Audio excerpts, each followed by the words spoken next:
సుందరయ్య విజ్ఞాన కేంద్రం తరఫున నిర్వహిస్తున్నటువంటి వెబినార్లలో భాగంగా ఈరోజు అమెరికా అధ్యక్షుడి ఎన్నికల గురించి చర్చనీయాంశంగా నిర్ణయించుకున్నాము.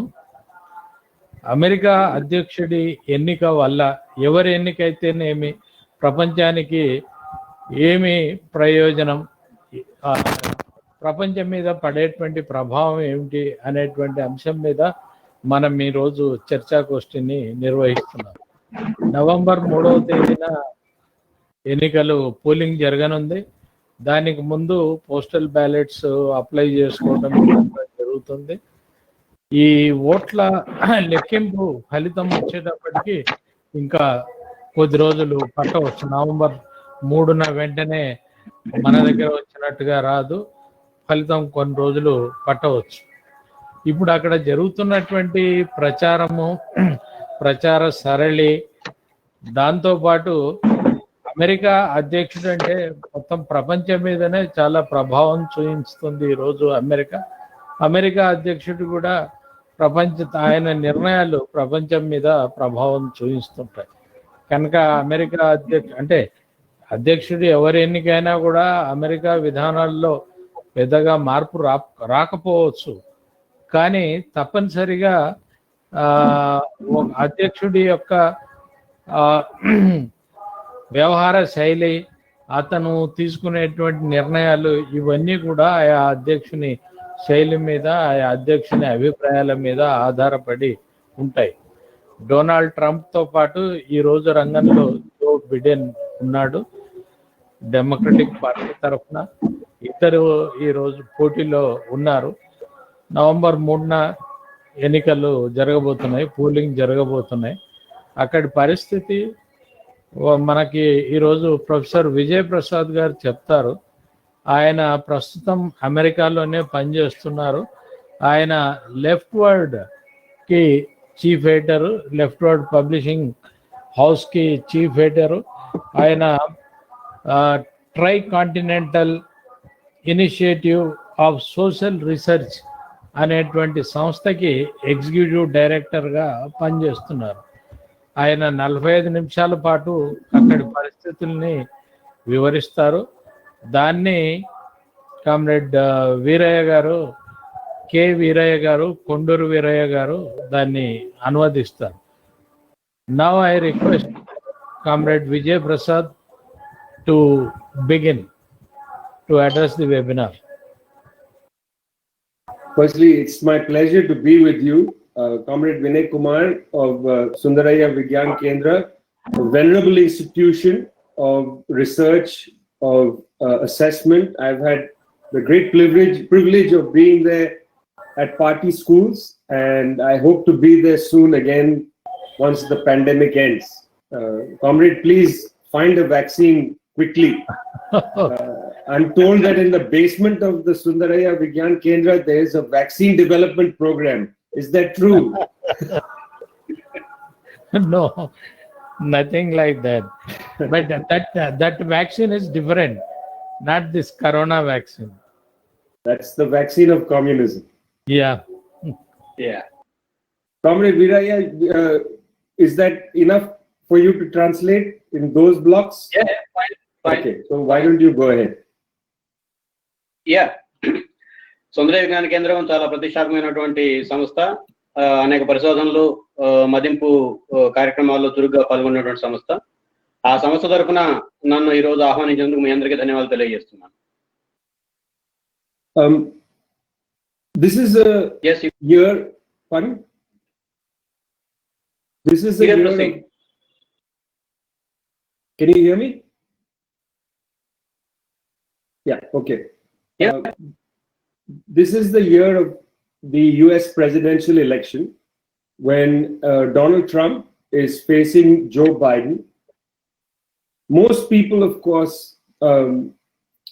don't follow elections of countries around the world with great detail, but the whole world follows the US presidential elections, because this election has consequences for the whole world.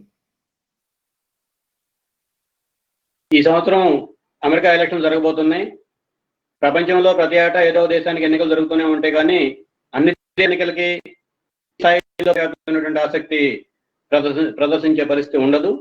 America ఎన్నికలంటే ప్రపంచం అంతా ఏం జరగబోతోంది అని ఎదురు చూస్తూ ఉంది. ఎందుకంటే ప్రపంచం మొత్తం మీద ఆధిపత్యం వహిస్తున్నటువంటిది, చాలా ప్రభావం చూపించగలుగుతున్నటువంటి దేశం అమెరికా. కాబట్టి అమెరికా ఎన్నికల్లో పరిణామాలు, ఫలితాలు ఎలా ఉంటాయి అనేది ప్రపంచం అంతా ఆసక్తికరంగా ఎదురు చూస్తుంది.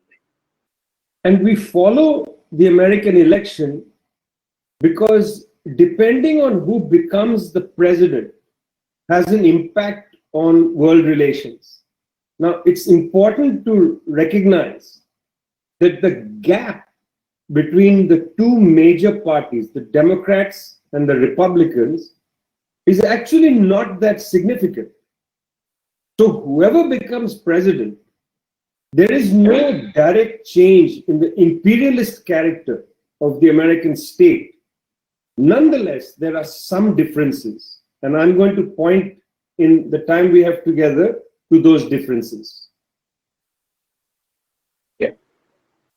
మనం విశ్లేషించే అమెరికా ఎన్నికల పర్యవసానాలు ఈ ఎన్నికల అనంతరం ప్రపంచవ్యాప్తంగా ఏ రకమైనటువంటి ప్రభావం ఉన్నాయనే కోణం నుంచి పరిశీలించబోతున్నాం. అంటే అమెరికాలో ఉన్నటువంటి రెండు కీలకమైనటువంటి పార్టీల మధ్య పెద్ద తేడా అంటూ ఏమి లేదు. సామ్రాజ్యవాద శక్తులుగా అమెరికా కీలక పాత్ర పోషిస్తూ ఉంది. అటువంటి అమెరికాని సామ్రాజ్యవాద శక్తిగా ఆధిపత్యం చెలాయించేలా కొనసాగించడానికి రెండు పార్టీలు ఒకే రకమైనటువంటి మద్దతులో పనిచేస్తూ ఉన్నాయి. కాబట్టి ఈ 45 నిమిషాల్లో ప్రభావాలకు సంబంధించినటువంటి అంశాలు కొన్నింటిని మీ ముందు ఉంచబోతున్నాను. But before I get there, a few things about Trump. Trump should be familiar to everybody in India because Trump is the American Modi. Narendra Modi comes to power in 2014. India pioneers Trumpism because Trump comes 2 years later. Trump is very much like Modi in that these are far-right politicians whose entire public program is a spectacle. Modi waving to empty streets. Trump driving in his limousine, waving to empty streets. They pose as men of the people, but actually they are men of high finance and high money. భారతదేశంలో ఉన్న ప్రతి ఒక్కరికి Trump అంటే తెలిసే ఉంటుంది. భారతదేశంలో Trump లాంటి వ్యక్తిత్వం కలిగినటువంటి వాడు, ట్రంప్ లాంటి పరిపాలకుడు, ద్రవ్య పెట్టుబడి యొక్క ప్రతినిధిగా ఉన్నటువంటి పరిపాలకుడు 2014లోనే అధికారానికి వచ్చాడు. 2 సంవత్సరాల తర్వాత 2016లో అమెరికాలో ట్రంప్ అధికారానికి వచ్చాడు. వీళ్ళిద్దరి మధ్య అనేక రకాలైనటువంటి సారూప్యతలు ఉన్నాయి. మోడీ గారు జనం ఉన్నా లేకపోయినా చేతులు ఊపుకుంటూ వెళ్తారు. అట్లాగే అమెరికన్ అధ్యక్షుడు ప్రెసిడెంట్ ట్రంప్ గారు కూడా తన లెమోజీ కారులో వెళ్ళేటప్పుడు ఎదురుగా జనం ఉన్నారో లేరా అనేది అంతే మనకు కనపడదు, కానీ ఆయన చేతులు ఊపేది మాత్రం ప్రపంచం మొత్తానికి కనపడుద్ది. వీళ్ళందరూ ప్రభుత్వ కార్యకలాపాలన్నింటినీ ఒక ప్రదర్శనశాలగా, ప్రదర్శన సందర్భంగా, తమను తాము ప్రదర్శించుకునే సందర్భంగా మార్చుకుంటున్నారు. ఈ ఇద్దరు ద్రవ్య పెట్టుబడి యొక్క ప్రతినిధులుగానే ఉంటారు తప్ప ప్రజలకు ప్రతినిధులుగా ఏ రోజు ఉండలేరు. But Trump and Modi are not the problem. They are not the problem. They are not the cause of the problem. They are the symptoms of the problem. They are like the fever you get when you have an illness. When you have an illness, the illness doesn't manifest itself as the illness. It manifests itself as fever. Fever itself is not the problem. Fever just means that your body is trying to fight against an illness. They are symptoms. Trump and Modi are symptoms of a very deep problem in our societies. Trump, Modi ఇద్దరు కూడా తీవ్ర మితవాద శక్తులకి ప్రాతినిధ్యం వహిస్తున్నటువంటి వాళ్ళు. అయితే వీళ్ళేనా మన సమస్య అని చెప్పి అనుకుంటే వీళ్ళు మన సమస్య కాదు. వీళ్ళు కేవలం మనం అంటే ప్రపంచవ్యాప్తంగా ప్రజలు ఎదుర్కొంటున్నటువంటి అనేక సమస్యలకి వీళ్ళు ప్రతిబింబాలు మాత్రమే. అంటే మన శరీరంలో ఆరోగ్యం బాగలేనప్పుడు దాని వ్యక్తీకరణలు అనేక రూపాల్లో ఉంటాయి. ఉదాహరణకి మనకు జ్వరం వచ్చింది అంటే ఆ జ్వరం మన సమస్య కాదు, ఆ జ్వరం వెనక జ్వరాన్ని బయటికి కనిపించేలా చూస్తున్నటువంటి అనారోగ్యకర పరిస్థితి కీలకమైనటువంటి సమస్య. దాన్ని మనం పరిశీలించాలి. అదేవిధంగా ప్రపంచ రాజకీయాల్లో కానీ ప్రపంచ ఆర్థిక వ్యవస్థలో కానీ ట్రంప్ మోడీలు వాళ్ళతోనే సమస్య పరిష్కారం అవుతుంది లేదంటే వాళ్ళతోనే సమస్య మొదలవుతుంది అన్నది మనం అనుకోవడానికి కానీ నిర్ధారించడానికి కానీ అవకాశం లేదు. వీళ్ళు మనం ఎదుర్కొంటున్నటువంటి విశాలమైనటువంటి విస్తృతమైనటువంటి లోతైన సమస్యలకి ప్రతిబింబాలుగా మాత్రమే ఉన్నారు. The theory I'm going to present now, a lot of it I've learned from Professor Ejaz Ahmed. You should read the new book from Navatelangana, India, Liberal Democracy and the Extreme Right. That has the theory from the Indian case. And then the other new book, Nothing Human is Alien to Me, from Leftward, where he talks about the rest of the world as well. Professor Ejaz Ahmed has a very specific theory about why people like Modi and Trump arrive. And what I'm going to share with you, therefore, is basically both his approach and what I have learned from reading and writing about the phenomena, the symptom of Modi and Trump. ఈరోజు నేను అంటే విజయప్రసాద్ గారు ప్రతిపాదించబోయే సిద్ధాంతానికి సంబంధించి కొన్ని ఆసక్తికరమైనటువంటి విషయాలు మీ ముందు పెడుతున్నారు. ఆ సిద్ధాంతానికి సంబంధించిన ప్రతిపాదనలు తాజాగా నవతెలంగాణ ప్రచురణాలయం ఓ పుస్తకాన్ని ప్రచురించింది. అజాజ్ అహ్మద్ గారు రాసినటువంటి వ్యాసాలతోటి, India liberal democracy and extreme right అనే పేరుతోటి ఉన్నటువంటి పుస్తకం. అదేవిధంగా లెఫ్ట్ వర్డ్ ఇదే విషయాల్ని మరింత అంతర్జాతీయ స్థాయిలో పరిశీలించినటువంటి పుస్తకాన్ని అజాజ్ అహ్మద్ గారే రాశారు. ఈ రెండు పుస్తకాలని అధ్యయనం చేసిన తర్వాత కలిగినటువంటి ఒక అభిప్రాయాన్ని, ప్రతిపాదనల్ని ఈరోజు మీ ముందు ఉంచబోతున్నాను. ఈ రెండు పుస్తకాలు మీరు అందరూ కూడా చదవాల్సినటువంటి పుస్తకాలు. About 50 years ago,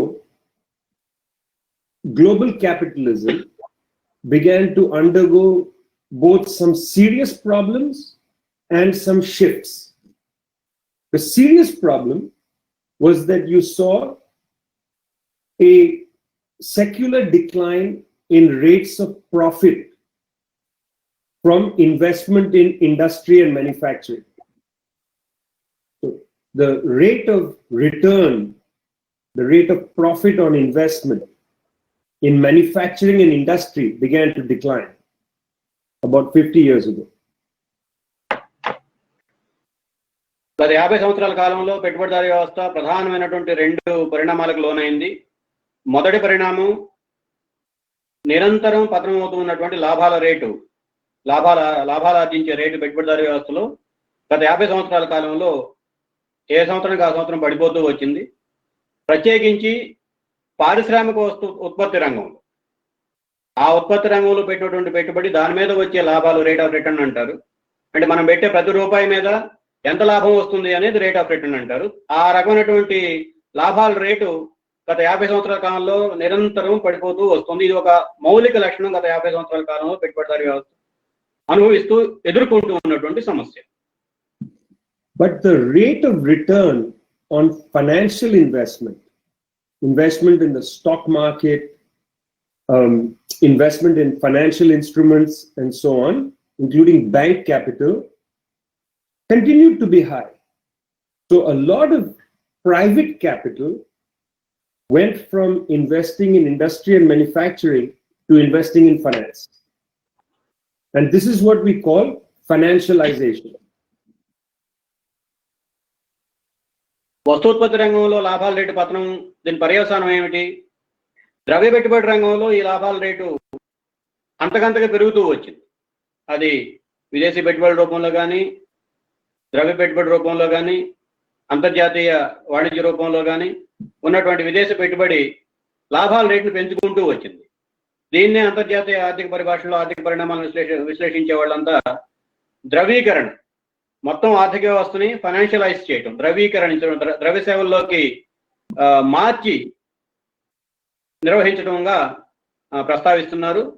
ఈ రెండు లక్షణాలు, వస్తూత్పత్తి రంగం మౌలికమైనటువంటి ఉత్పత్తి పడిపోవటం, ఉత్పత్తితో సంబంధం లేని ద్రవ్య రంగంలో లాభాల రేటు పెరగటం గత 50 సంవత్సరాల కాలంలో పెట్టుబడిదారు లక్షణాలుగా ఉన్నాయి. And the financial elites, which were quite a large number, the financial elites began to move their wealth to tax havens and to fight to change tax laws. So effectively, they went on a tax strike. Right now, 32 trillion US dollars are in tax havens. That's more than the total value of all gold that has been brought above the surface. $32 trillion we think is the minimum number in tax havens. That's more than the total amount of gold that we have in the world. So they are on tax strike. ఈ ద్రవ్య పెట్టుబడిదారులు చాలా భారీ సంఖ్యలోనే ఉన్నారు. మనం సంఖ్యరీత్యా చూసినట్టయితే భారీ సంఖ్య అంటే ప్రపంచవ్యాప్తంగా పోల్చుకున్నప్పుడు భారీ సంఖ్య కాదు, కానీ పెట్టుబడిదారీ వర్గంలో పోల్చుకున్నప్పుడు గణనీయమైనటువంటి సంఖ్యలో ఉన్నారు. వీళ్ళు గత 50 సంవత్సరాల కాలంలో తమ ఆధిపత్యాన్ని కొనసాగించేదానికి, తమ ఆధిపత్యాన్ని తమ ప్రభుత్వాలను లొంగ తీసుకునేదానికి అనేక ప్రయత్నాలు చేస్తూ వచ్చారు. అందులో కీలకమైనటువంటి ప్రయత్నం పన్నుల ఎగవేత. ఆ పన్నులు ఎగవేయటం కోసం తమ పెట్టుబడుల్ని పన్ను చెల్లించాల్సినటువంటి దేశాలు ఆర్థిక కార్యకలాపాల నుంచి పన్ను చెల్లింపు అవసరం లేనటువంటి దేశాలు ఆర్థిక కార్యకలాపాలకి బదిలీ చేస్తూ వచ్చారు. దీన్నే మనం పన్ను ఎగవేతదారులకు స్వర్గధామాలు, ట్యాక్స్ హెవెన్స్ అని చెప్తూ ఉన్నాం.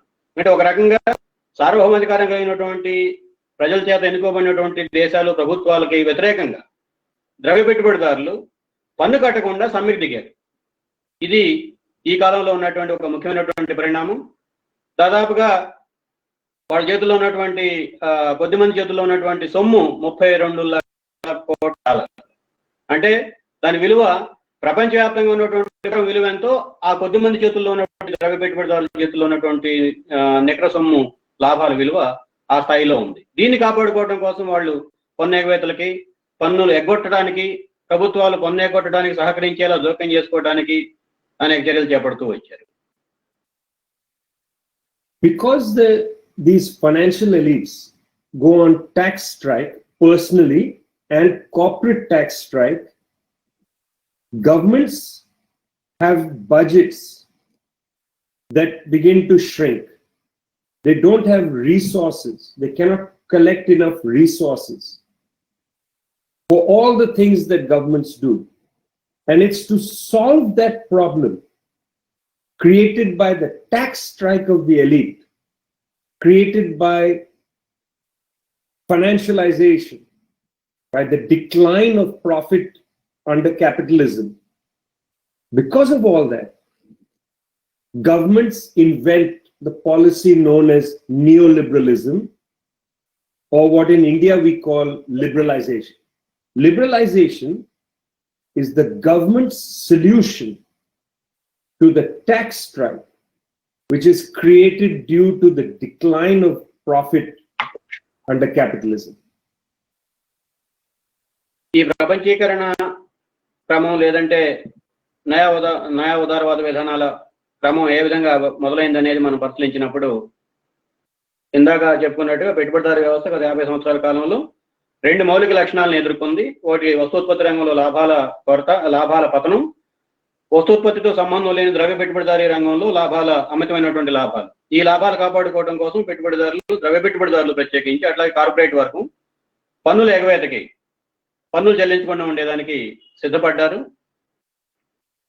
దీంతో ప్రభుత్వాలు పెట్టే అనేక రకాలైనటువంటి ఖర్చులకి బడ్జెట్ కీలకం. ఆ బడ్జెట్ వనరులు సమీకరించుకోవడానికి పన్నులు కీలకం. కానీ ఈ పెట్టుబడిదారులు ఎవరైతే ఉన్నారో కార్పొరేట్ శక్తులు, అట్లాగే ద్రవ్య పెట్టుబడిదారులు, అంతర్జాతీయ ద్రవ్య పెట్టుబడిదారులు అన్ని రకాల ప్రభుత్వం తన అవసరాలు తీర్చుకోవడం కోసం ఎన్నుకున్నటువంటి మార్గం నయా ఉదారవాద విధానం. భారతలో దీన్ని సరళీకరణ, ప్రపంచీకరణ, ప్రైవేటీకరణ అని చెప్తున్నాం. అంటే ఇక్కడ మనం అర్థం చేసుకోవాల్సింది, గత 50 సంవత్సరాల కాలంలో పెట్టుబడిదారీ వ్యవస్థ ఎదుర్కొంటున్నటువంటి సంక్షోభం నుంచి బయటపడటం కోసం ద్రవ్య పెట్టుబడిదారులు తాము సంపాదించినటువంటి లాభాలను కాపాడుకునే ప్రయత్నంలో పైన పన్నుల ఎగవేతకి పన్నులు చెల్లించుకుంటుండడానికి సిద్ధపడితే ఆ మేరకు వచ్చినటువంటి లోటును పూడ్చుకునే క్రమంలో ప్రభుత్వాలు న్యాయావధార ప్రపంచ విధానాల వైపున మొగ్గాయి. దీని పరిష్కారం కింద చూస్తూ వచ్చారు.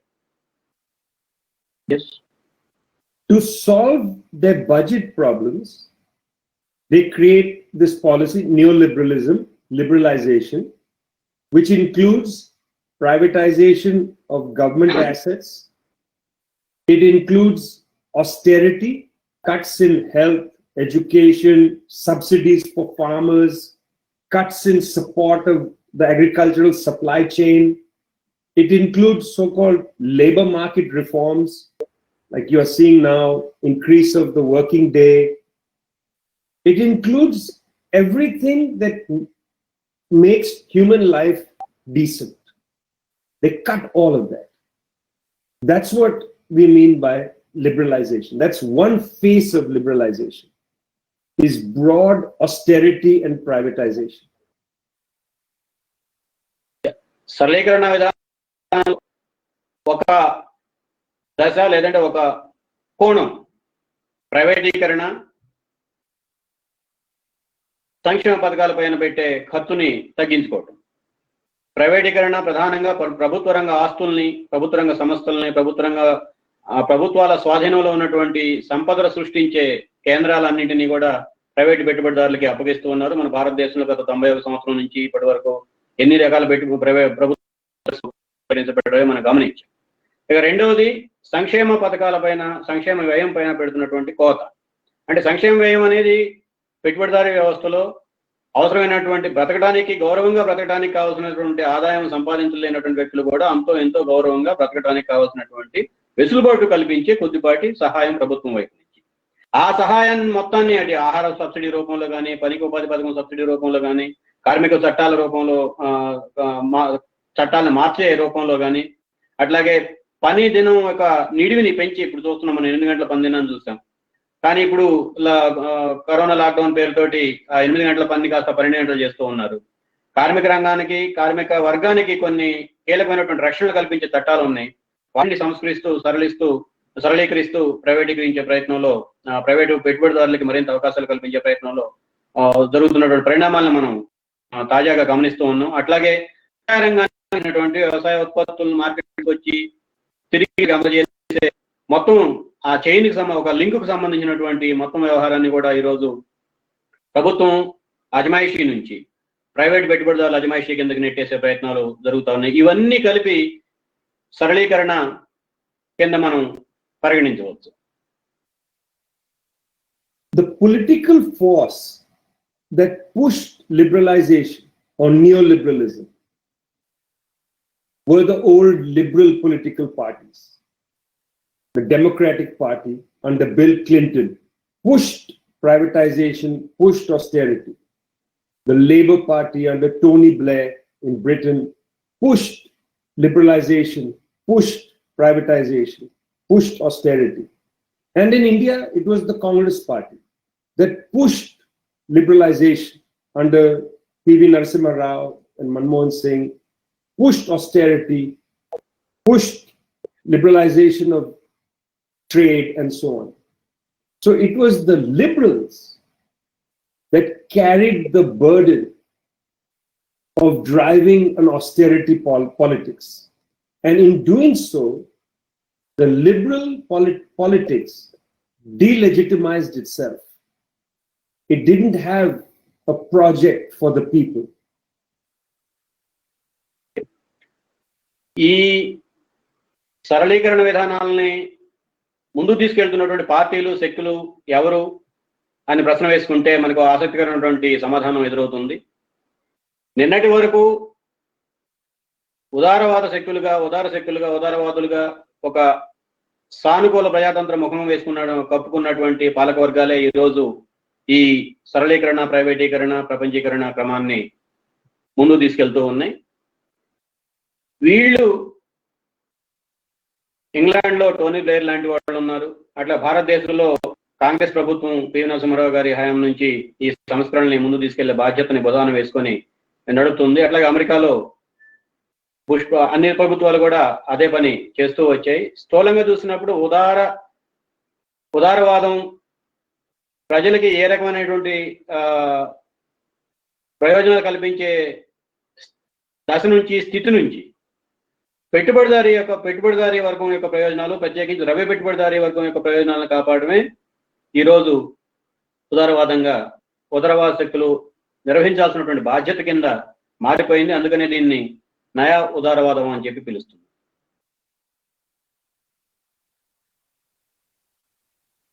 The right wing gains because liberalism collapses.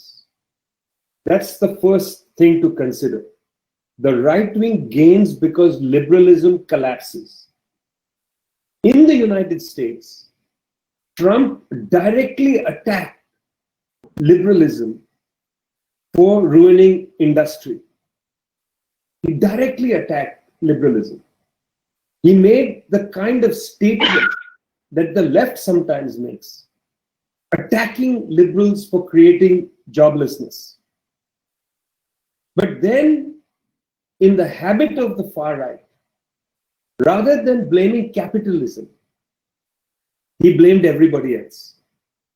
He blamed China, he blamed migrants, he blamed minorities, he blamed women, he blamed sexual minorities, he blamed everybody but capitalism. So Trump identified the problem, the far right identified, said joblessness is the problem, but rather than blame capitalism, he blames everybody else. And that's the politics of the far right. మితవాదం ఏ దేశంలోనైనా సరే ముందడుగు వేస్తోంది రాజకీయంగా అంటే ఆ దేశంలో ఉదారవాద శక్తులు తిరోగమనంలో ఉన్నాయి అనేది మనకు అర్థమవుతుంది, అంచనా వేసుకోవాలి. గత 30 సంవత్సరాల కాలంలో ప్రపంచ అనుభవాలు, ప్రపంచ దేశాలలో జరుగుతున్నటువంటి పరిణామాలను మనం పరిశీలిస్తే మనకు అర్థమయ్యేది ఇదే. ఉదారవాద శక్తులు పతనం అయినప్పుడల్లా, వెనకపట్టు పట్టినప్పుడల్లా ఆ స్థానాన్ని మితవాద శక్తులు, తీవ్రవాద మితవాద శక్తులు లేదా మితవాద ఛాందస్సులు పూరిస్తూ వచ్చారు. అన్ని దేశాల్లోనూ ఈ పరిణామం మనకి పదే పదే కనిపిస్తూ ఉంది. వీళ్ళ యొక్క నైజం ఏమిటి? సమస్యను బాగానే గుర్తిస్తారు. ఉదాహరణ నిరుద్యోగం, లేదు మరో ఆకలి. ఈ సమస్యలను బాగానే గుర్తిస్తారు, కానీ సమస్యల కారణాలు ఎవరని చెప్తారు? ఈ సమస్యలన్నింటికీ మూలం పెట్టుబడిదారీ వ్యవస్థలో ఉంది అనేది అందరికీ అర్థమైనటువంటి విషయం, మన రోజువారీ కళ్ళ ముందు కనిపిస్తున్నటువంటి విషయం. కానీ ఈ పెట్టుబడిదారీ విధానం వల్ల జరుగుతున్నటువంటి సమస్యలు ఇవన్నీ పుట్టుకొస్తున్న సమస్యలు అనేది ప్రజలకు చెప్పడానికి బదులుగా చైనాను, లేదంటే ఆయా దేశాల్లో ఉన్నటువంటి అల్పసంఖ్యాక వర్గాల వారిను, లేదంటే లైంగికంగా మైనారిటీ తరగతులుగా ఉన్నటువంటి వాళ్ళను, లేదు వలస కార్మికులను, వీళ్ళ వల్ల ఆయా దేశాల్లో నిరుద్యోగం పెరిగిపోతుంది అని చెప్పి ప్రస్తావిస్తారు, ప్రచారం చేస్తారే తప్ప పెట్టుబడిదారీ వ్యవస్థ కొనసాగింపులో భాగంగా ప్రభుత్వాలు రూపొందించిన విధానాల పర్యవసానంగానే ఆయా దేశాల్లో నిరుద్యోగం పెరుగుతోంది అన్న విషయాన్ని అంగీకరించడానికి కానీ, దాన్ని ప్రజలకు చెప్పడానికి కానీ వీళ్ళు సిద్ధపడరు. అంటే సమస్యని పక్కదారి పట్టించే విషయం ప్రయత్నం. ఆ ప్రయత్నంలో వీళ్ళందరూ చాలా నైపుణ్యం సంపాదించినటువంటి వాళ్ళు. అందుకే ట్రంప్ ని మనం తీసుకుంటే గత 4 సంవత్సరాల కాలంలో వామపక్షాలు విమర్శించిన దానికంటే కూడా తీవ్రంగా, ఘాటుగా ఉదారవాద పార్టీలని ఆయన విమర్శిస్తూ ఉన్నాడు. అమెరికాలో ఉన్నటువంటి పెట్టుబడిదారీ వ్యవస్థలో ఉన్న లోపాల గురించి పక్కన పెట్టేసి, పెట్టుబడిదారీ వ్యవస్థ పతనానికి, లాభాలు పతనానికి, వస్తూత్పత్తి రంగం పతనానికి, నిరుద్యోగం పెరగడానికి, వీటన్నింటికీ ఆ దేశాల్లో ఉన్నటువంటి ఉదారవాద శక్తులు కారణం అని చెప్పి ట్రంప్ గారు ప్రచారం చేస్తూ వస్తున్నారు. But the Democrats cannot afford to ignore what Trump is saying. So the Democrats cannot ignore the fact that there has been widespread distress. But they also cannot attack capitalism. So some of what Trump is saying, they accept, and some they don't. And this is the only difference between them. So the Democrats will say, don't blame sexual minorities, don't blame women, don't blame racial minorities. This is sexist, it's racist, and so on. But they're quite happy to blame China, And they're quite happy to blame migrants. So the Democrats run against Trump, not from the left, but essentially from where Trump is standing, from the right, with some important, very important differences on women's rights, on the rights of racialized populations, and on the rights of sexual minorities. Those are very important differences because they have real consequences for real people. But they are still running to defeat Trump from the right. And I think that's what's important to understand. Trump ప్రచారంలో కీలక అంశాలు, America ఎదుర్కొంటున్నటువంటి సమస్యలకి మౌలిక కారణాల గురించి Trump యొక్క అభిప్రాయం లేదంటే రిపబ్లికన్ పార్టీ యొక్క అభిప్రాయం ఎట్లా ఉందో మనం చూసాం. మరి ట్రంప్ని ఓడించి అధికారానికి రావాలి అని ప్రయత్నం చేసినటువంటి డెమోక్రటిక్ పార్టీ ఈ సమస్యలకి ఏ రకమైనటువంటి పరిష్కారాలను చూపిస్తూ ఉంది. మౌలికంగా ట్రంప్ చెప్తున్నటువంటి సమస్యల పట్ల డెమోక్రాట్లకి ఎటువంటి భిన్నాభిప్రాయం లేదు. కానీ ట్రంప్ దేశంలో ఉన్నటువంటి మైనారిటీలని, అల్పసంఖ్యాక వర్గాలని, విదేశాల నుంచి వస్తున్నటువంటి వలస కార్మికుల్ని, అమెరికాలో ఉన్నటువంటి లైంగికంగా మైనారిటీలుగా ఉన్నటువంటి వాళ్ళు, నల్లజాతి వాళ్ళు, వీళ్ళందరి మీద ట్రంప్ చేస్తున్నటువంటి దాడిని మాత్రమే వాళ్ళు వ్యతిరేకిస్తున్నారు. దీనికి బదులుగా ఏం చెప్తున్నారు? ఈ సమస్యలన్నింటికీ కారణం చైనాను, లేదు విదేశాల నుంచి వస్తున్నటువంటి వలస కార్మికులు. ఈ ప్రచారం డెమోక్రాటిక్ పార్టీ ముందు తీసుకొస్తుంది. ఈ రకంగా చూసినప్పుడు అటు ట్రంప్ చెప్తున్నటువంటి విషయాలు కానీ, అమెరికా ఎదుర్కొనే సమస్యల విషయంలో ట్రంప్ చెప్తున్నటువంటి వాదన కానీ, డెమోక్రాటిక్ పార్టీ చెప్తున్నటువంటి వాదన కానీ పెద్దగా వ్యత్యాసం అయితే ఏమీ కనపట్టలేదు. కానీ పరిష్కారాల విషయంలో ఇందాక చెప్పినట్టుగా దేశీయంగా ఉన్నటువంటి నల్లజాతి ప్రజలు, లేదంటే రంగు జాతి ప్రజలు అంటారు, అక్కడ రంగు జాతి ప్రజలు మహిళా హక్కుల విషయంలోనూ, ప్రత్యేకించి నల్లజాతి ప్రజల యొక్క హక్కుల విషయంలోనూ డెమోక్రాట్ల వైఖరి రిపబ్లికన్ల వైఖరి కంటే భిన్నంగా ఉంది. ఈ వైఖరితోటి తరగతుల యొక్క ప్రజానీకం జీవితాలు నిరంతరం ప్రభావితమయ్యే వైఖరులు రెండు పార్టీలు తీసుకుంటున్నాయి. అంతిమంగా పెట్టుబడిదారీ విధానం, ఈ సమస్యలకు మూలమైనటువంటి పెట్టుబడిదారీ విధానం, పెట్టుబడిదారీ వ్యవస్థకు సంబంధించి వచ్చేటప్పటికి రెండు పార్టీల మధ్య పెద్ద వ్యత్యాసం అంటూ ఏమీ లేకుండానే ఎన్నికల ప్రచారం సాగుతూ ఉంది. That was the first point. The second point is that the United States is not a democracy. It's a republic. It's not a democracy. It's a republic.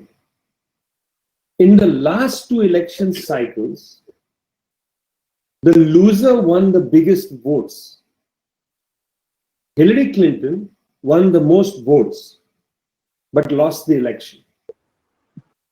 Before that, not exactly before that, but a few cycles back, Al Gore won more votes than George W. Bush, but lost the election. Because the United States constitutionally is a republic, not a democracy. It's not a place where everybody's vote gets counted and the biggest winner wins. It's not like that.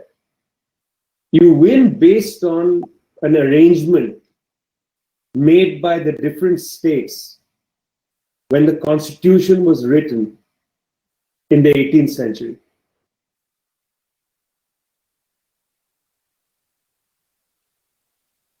అమెరికాలో ఉన్నటువంటి ఎన్నికల వ్యవస్థని కొంచెం ముందు మనం అర్థం చేసుకోవటం, దీనికి ఇది రెండో కీలకమైనటువంటి అంశంగా ఉంటుంది. ఎందుకంటే ఎన్నికలు అనగానే ప్రజాస్వామ్యం అని చెప్పినట్టు మనకందరికీ తెలుసు, ప్రపంచంలో అతిపెద్ద ప్రజాస్వామ్య దేశంగా అమెరికాని కీర్తిస్తూ ఉంటారు.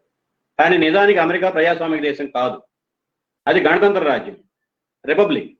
అంటే ఆ రిపబ్లిక్ అనేది రాజ్యాంగం రాసుకునేటప్పుడు 18వ శతాబ్దం చివరిలో రాజ్యాంగం రాసుకునేటప్పుడు రిపబ్లిక్ నిర్మాణం ఎలా ఉండాలి, ఆ రిపబ్లిక్ నిర్మాణంలో వివిధ రాష్ట్రాల యొక్క పాత్ర ఏమిటి, రాష్ట్రాల నుంచి ఎన్నికైనటువంటి ప్రజాప్రతినిధుల యొక్క పాత్ర ఏమిటి, లేదు ప్రతినిధుల యొక్క పాత్ర ఏమిటి అనేది చాలా స్పష్టంగా రాసుకుంది.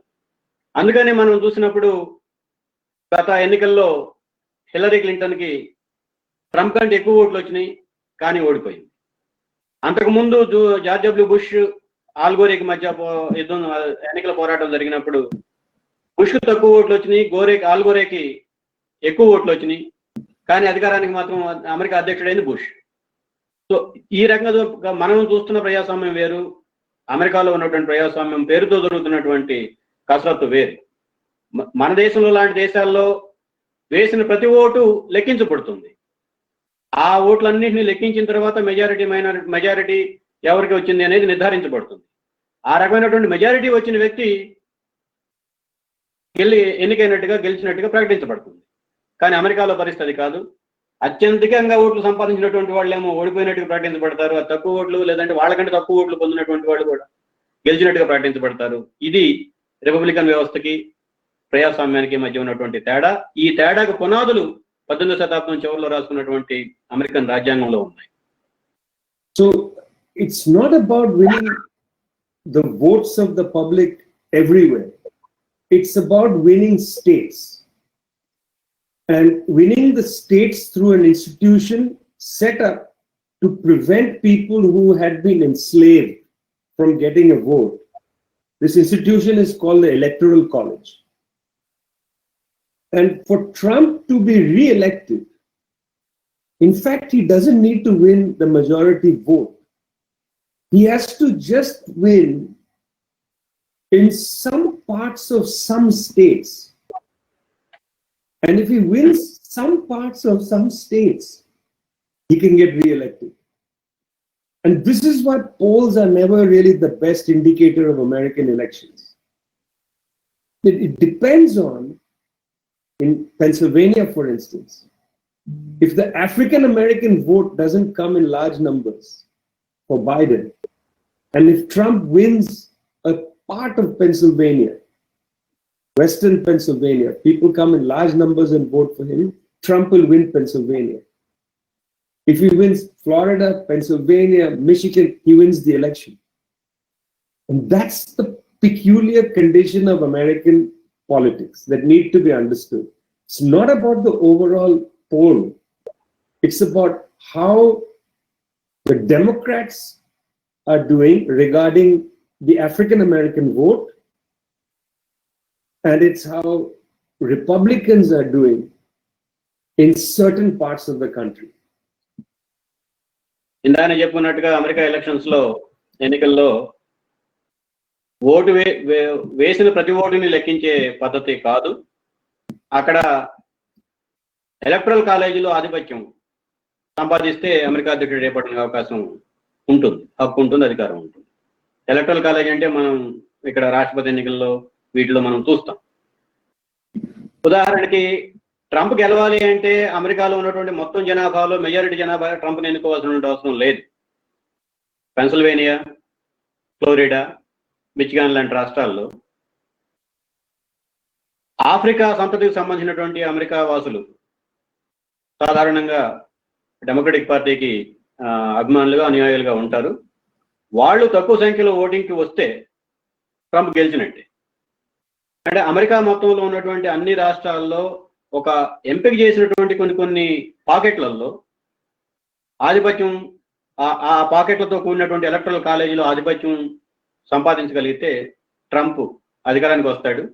కాబట్టి ఈ ఇతర తరగతులు ఎవరైతే డెమోక్రటిక్ పార్టీకి ఓట్ బ్యాంక్గా ఉన్నటువంటి వాళ్ళు ఎవరైతే ఉన్నారో వాళ్ళు పెద్ద సంఖ్యలో పోలింగ్కి టర్నప్ అయ్యే దానికోసం డెమోక్రటిక్ పార్టీ ప్రయత్నం చేసుకుంటూ ఉంటుంది. ఈ చిన్న తేడాలని మనం అర్థం చేసుకోకపోతే అమెరికా అధ్యక్షుల ఎన్నికలు ప్రజాస్వామ్యం అని చెప్పి మనం పదే పొరపాటు పడే అవకాశం ఉంటుంది.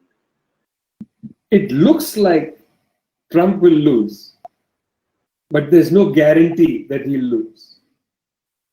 I just want to repeat that. It looks like Trump will lose, but there's no guarantee that he will lose.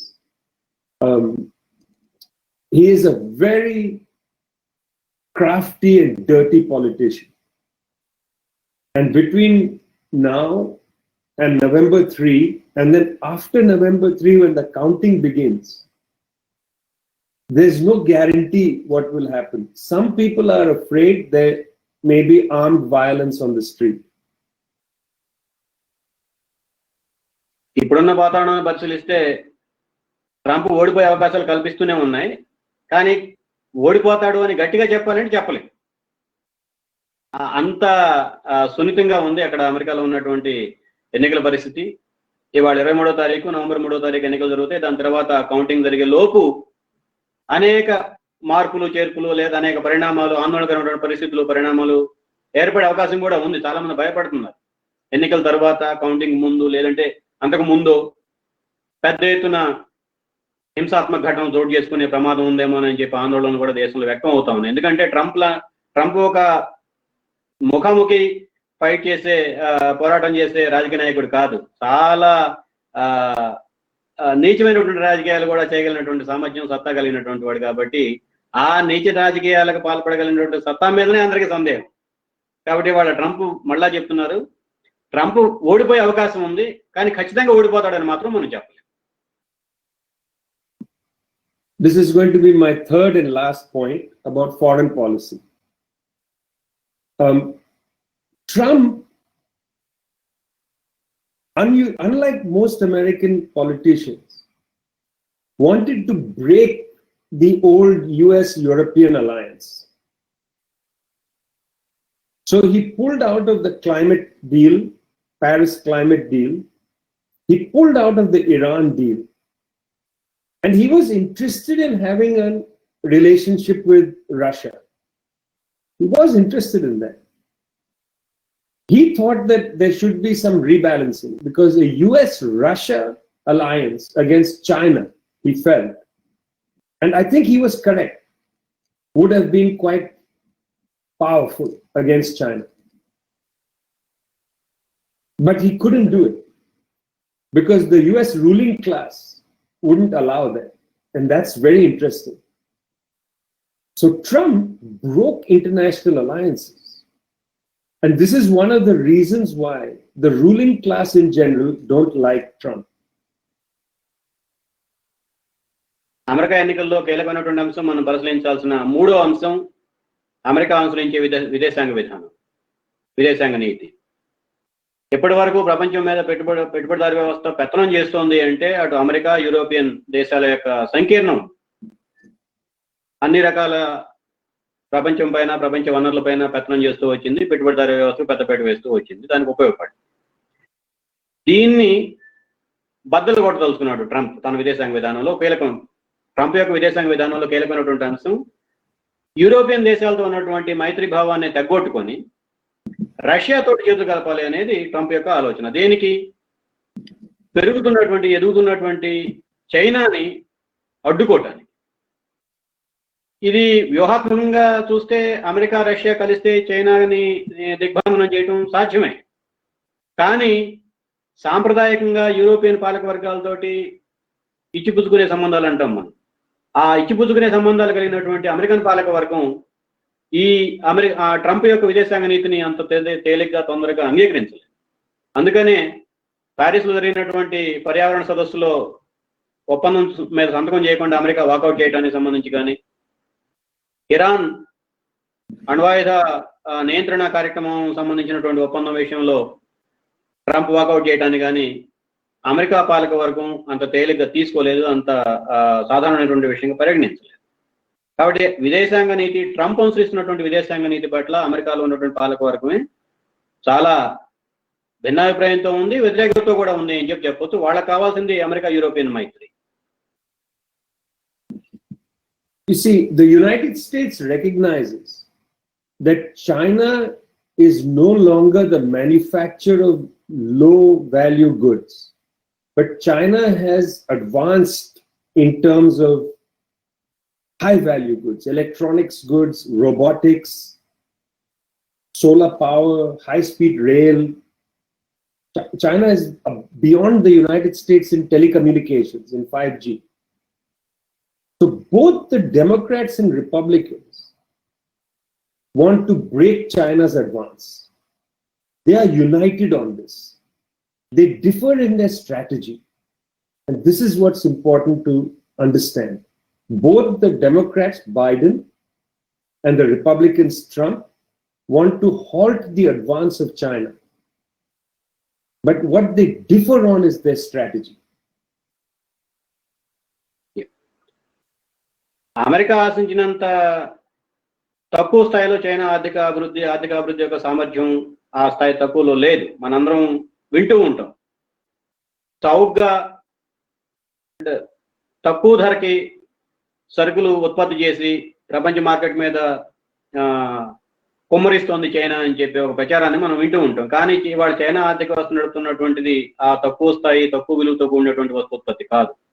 అత్యాధునికమైనటువంటి electronics లాంటివి, రోబోటిక్స్ లాంటివి, అట్లాగే అడ్వాన్స్ ఫాస్ట్ ట్రైన్స్ సంబంధించినవి కానీ ఇంకా అనేక రకాలైనటువంటి అత్యాధునిక ఉత్పత్తి రంగాల్లో, ఆర్థిక వ్యవస్థను ప్రభావితం చేసే ఉత్పత్తి రంగాల్లో చైనా చాలా ముందుకెళ్ళింది. ఈ విషయాన్ని అమెరికా గమనించింది కాబట్టే చైనా పురోగతిని, చైనా ఆర్థికాభివృద్ధిని అడ్డుకోవాలని చెప్పి విశ్వప్రయత్నం చేస్తూ ఉంది. ఆ విషయంలో అటు డెమోక్రటిక్ పార్టీకి ప్రతినిధిగా ఉన్నటువంటి అధ్యక్ష అభ్యర్థిగా ఉన్నటువంటి జో బైడెన్ కానీ, ట్రంప్ కానీ, వీళ్ళిద్దరి మధ్య పెద్ద తేడాలు ఏమి లేవు. వాళ్ళలో ఉన్నటువంటి తేడాల్లో ఏమిటి? చైనాని అడ్డుకోవాలి అన్నది లక్ష్యం. ఎలా అడ్డుకోవాలి అన్న దాంట్లోనే తేడా, వ్యూహంలోనే మాత్రమే తేడా తప్ప లక్ష్యంలో ఏమాత్రం తేడా లేదు. ఈ కీలక అంశాన్ని మనం పరిగణలో తీసుకున్నప్పుడు అమెరికాలో ఏ ప్రభుత్వం అధికారానికి వచ్చినా దాని యొక్క లక్ష్యం చైనా ఆర్థిక అభివృద్ధిని, చైనా ఆర్థిక శక్తి సామర్థ్యాలని అడ్డుకోవటం ఒక వ్యూహాత్మకమైనటువంటి లక్ష్యంగా పెట్టుకొని అధికారానికి వచ్చినటువంటి ప్రభుత్వాలు అమెరికాలో పనిచేస్తూ ఉంటాయి అనేది మనం కీలకమైనటువంటి అంశంగా అమెరికా విదేశాంగ నీతిని పరిశీలించేటప్పుడు ఈ కోణం నుంచి మనం పరిశీలించాలి. ఈ దిశగా ఉన్న పరిణామాలను మనం అర్థం చేసుకోవాలి, అధ్యయనం చేయాలి. So the main thing is Trump is seeking an anti-China alliance in the so-called Quad. Japan, Australia, and India are part of the Quad, the 4 countries that are part of this alliance. India is being dragged into America's war, essentially, against China. India has no interest in this conflict. In fact, India should be collaborating with China on economic development and so on. But India is being dragged into this war because Trump has brought India into the Quad. The Democrats want to bring the Europeans into this conflict. They think the Europeans are their natural ally. That doesn't mean they'll give up on the Quad, but they want the Europeans as well. Trump is not interested in the Europeans. ఈ China అభివృద్ధిని, అభ్యున్నతిని లేదంటే ఆర్థిక అభివృద్ధిని ఒక super పవర్గా ఎదుగుతున్నటువంటి చైనాని అడ్డుకోవడం కోసం America విదేశాంగ నీతిలో భాగంగా 4 స్తంభాల ఆట, క్వార్ట్ అంటారు, 4 స్తంభాల ఆటని మొదలుపెట్టాడు ట్రంప్. ఆ 4 స్తంభాలు, ఒక స్తంభం అమెరికా, 2వ స్తంభం ఆస్ట్రేలియా, 3వ స్తంభం జపాన్. ఈ 4 స్తంభాల్లో 4వ స్తంభం కింద భారతదేశం ఆ బృందంలో కలిసిపోయింది. కలుపుకున్నారు. లేదంటే నిజానికి చూసినప్పుడు ఆచరణ రీత్యా కానీ, భౌగోళికంగా కానీ భారతదేశం చైనాతో చేతులు కలిపితే వచ్చే ప్రయోజనాలు, పర్యవసానాలు పూర్తిగా భిన్నంగా ఉంటాయి. భారతదేశానికి అనుకూలమైనటువంటి పర్యవసానాలు, ప్రయోజనాలు ఉంటాయి. దీనికి అంగీకరించని భారతదేశంలో ఉన్నటువంటి పాలక వర్గం ట్రంప్ మొదలుపెట్టినటువంటి 4 స్తంభాల ఆటలో మనల్ని కూడా ఒక స్తంభం కింద నిలబెట్టాలని సిద్ధపడ్డారు. అని డెమోక్రటిక్ పార్టీ ఏమంటోంది? ఈ రకమైనటువంటి 4 స్తంభాల ఆట ఆడాల్సిందే చైనాని అడ్డుకోవాలి అంటే. కానీ యూరోపియన్, వాళ్ళకి సహజమైనటువంటి మిత్రులు, 2వ ప్రపంచ యుద్ధ కాలం నుంచి వాళ్ళు ఆ మిత్రత్వం కొనసాగుతూ ఉంది. మన ఆత్మీయులైనటువంటి మిత్రులతోటి యూరోపియన్ దేశాలని మనం ఈ టీంలో కలుపుకొని మనం ఆట ఆడదాము చైనాకు వ్యతిరేకంగా అనేది డెమోక్రటిక్ పార్టీ యొక్క ప్రతిపాదన.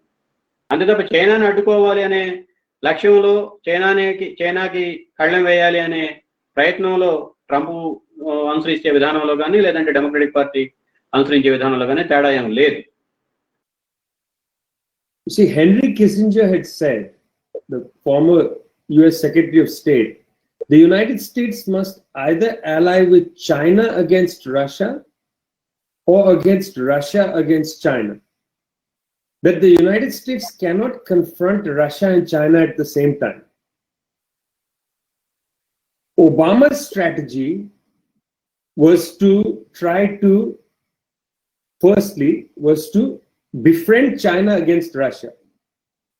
But actually, during Obama's time, they pushed both China and Russia into each other's arms, into a strategic embrace. Now, China and Russia are in a strategic embrace. So the United States has no real agenda to confront what's happening in Asia and in Europe. And Biden is going to try to bring the Europeans back to confronting China and Russia. And as Kissinger said, you can't win like that. So what we are seeing is the end of American supremacy. And both Trump and Biden are going to, struggling, have to come to terms with that. America విదేశాంగ నీతిని అర్థం చేసుకోవాలనే ప్రయత్నం చేసే ప్రతి ఒక్కళ్ళు henry Kissinger, ఆయన ఒకప్పటి అమెరికా విదేశాంగ శాఖ మంత్రి, ఆయన చేసినటువంటి వ్యాఖ్యను మనం గుర్తు తెచ్చుకోవాలి. ఏమన్నాడు? అమెరికా ఏ రోజైనా సరే చైనాని రష్యాని కలిసి ఎదుర్కోలేదు. చైనాకు వ్యతిరేకంగా రష్యా కన్నా మద్దతు ఇవ్వాలి, రష్యాకు వ్యతిరేకంగా చైనా కన్నా మద్దతు ఇవ్వాలి అనేది హెన్రీ కిస్సింజర్ యొక్క వ్యూహం, విశ్లేషణ, సిద్ధాంతం. దానికి అనుగుణంగానే ఈరోజు ట్రంప్ అనుసరిస్తున్నటువంటి విధానాలు మనకి కనిపిస్తూ ఉన్నాయి. కానీ చైనాని రష్యాని ఎదుర్కొనే విషయంలో డెమోక్రటిక్ పార్టీ యూరోపియన్ మిత్రుల సహకారంతో ఈ రెండు దేశాలని అడ్డుకోవచ్చు అని చెప్పి వాళ్ళు ఆశించారు. ఒబామా టైంలో జరిగింది అదే. మొదట్లో ఆయన అధికారానికి వచ్చినటువంటి తొలి సంవత్సరాలలో రష్యాకు వ్యతిరేకంగా చైనాని సమర్థిస్తూ ఒబామా నిర్ణయాలు, విదేశాంగ శాఖ తీసుకున్నటువంటి నిర్ణయాలను మనం గమనించవచ్చు. కానీ కాలక్రమంలో అంటే వాళ్ళు 2 టర్మ్లు అధ్యక్షులుగా ఉంటారు. 8 సంవత్సరాల కాలానికి వచ్చేటప్పటికి స్థూలంగా చూస్తే చైనాని రష్యాని దగ్గర చేసే విదేశాంగ విధానాలు అనుసరించారు. ఆ రకంగా చూసినప్పుడు ఒబామా టైంలో రష్యా చైనా మిత్రత్వం పెరిగింది. అనేక అంశాల్లో, వ్యూహాత్మక అంశాల్లో, అంతర్జాతీయంగా చూసుకున్నప్పుడు, అనేక పరిణామాల విషయంలో, అనేక సమస్యలు వచ్చినప్పుడు, అనేక సంఘటనలు జరిగినప్పుడు ఈ రెండు దేశాలు అంటే చైనా, రష్యా ఏకతాటిపై నిలిచాయి. అమెరికాకు వ్యతిరేకంగా, యూరోపియన్ దేశాలకు వ్యతిరేకంగా, అమెరికా యూరోపియన్ దేశాల కూటమికి వ్యతిరేకంగా. దీన్ని తెగదెంపులు చేయాలి, దీనికి అడ్డుకట్ట వేయాలి, ఈ బంధాన్ని, చైనాకి రష్యాకి ఉన్నటువంటి బంధాన్ని పెంచాలి అనే ప్రయత్నంలో ట్రంప్ ముందుకు విదేశాంగ నీతిని రూపొందిస్తూ ఉన్నాడు. ఆ విదేశాంగ నీతికి భిన్నమైనటువంటిది విదేశాంగ నీతి democratic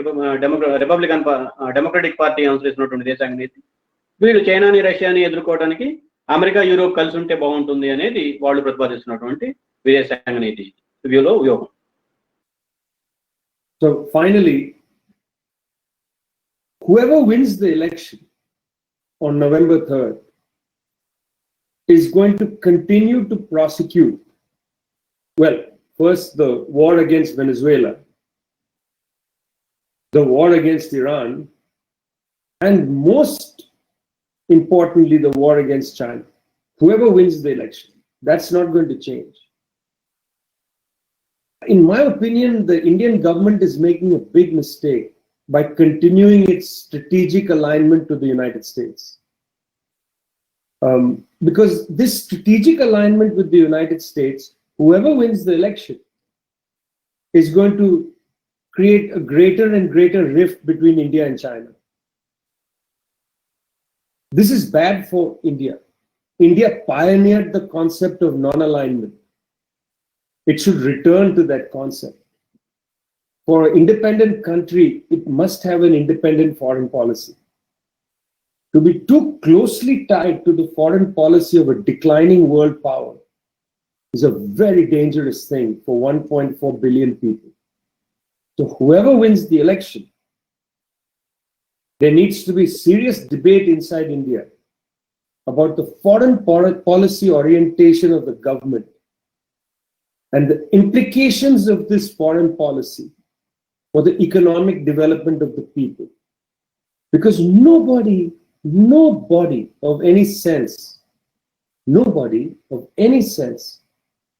denies the fact that in the next period, China is going to have the largest growth.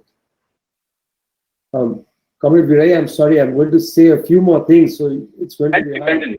Okay. The current International Monetary Fund IMF report says that next year, a full 60% of world growth is going to happen in China. So India's foreign policy orientation has an impact on India's development agenda. You can't separate these things out. Too close an alignment with the United States, a declining power, and breaking links with China, which is going to have 60% of world's growth next year, is suicidal for the Indian people. And I hope very much that there will be a broad popular debate, discussion inside India about this foreign policy orientation, which I think is catastrophic for the needs of Indian people.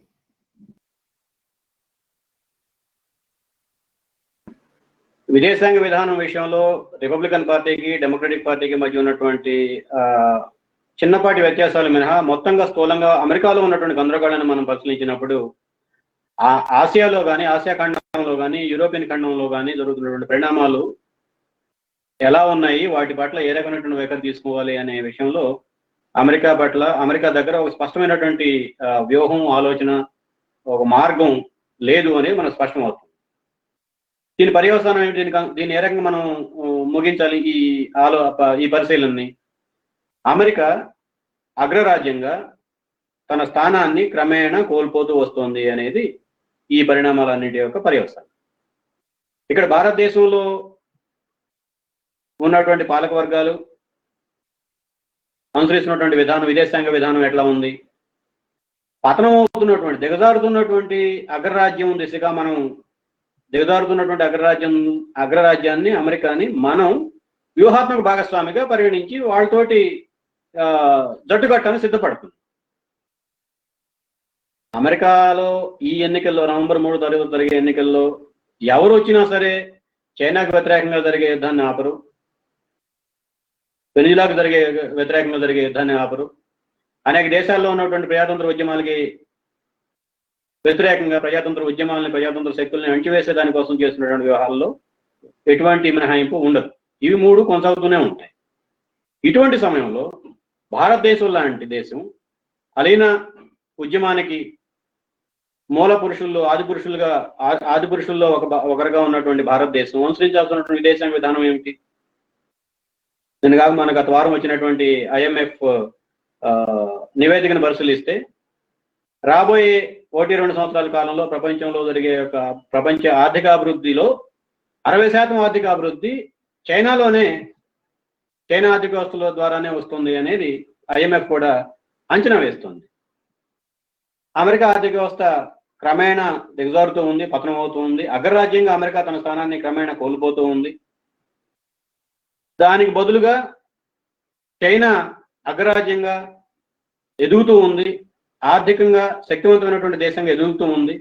ఇటువంటి సమయంలో భారతదేశం లాంటి దేశం చైనాతోటి జతకడితే అద్భుతమైనటువంటి ఫలితాలు అటు అంతర్జాతీయ సంబంధాల్లోనూ దేశీయంగా ఆర్థిక వ్యవస్థలో కూడా అద్భుతమైనటువంటి ఫలితాలు సాధించే అవకాశం ఉంది. కానీ ఇప్పుడు ఉన్నటువంటి మోడీ ప్రభుత్వం కానీ అంతకు ముందు నుంచి ఉన్నటువంటి పాలకవర్గాలు కానీ అమెరికాకి భారతదేశాన్ని జూనియర్ భాగస్వామిగా చేయడంలో ఉన్నంత తపన చైనాతో స్నేహాన్ని కొనసాగించే విషయంలో వీళ్ళకి ఉండటం లేదు.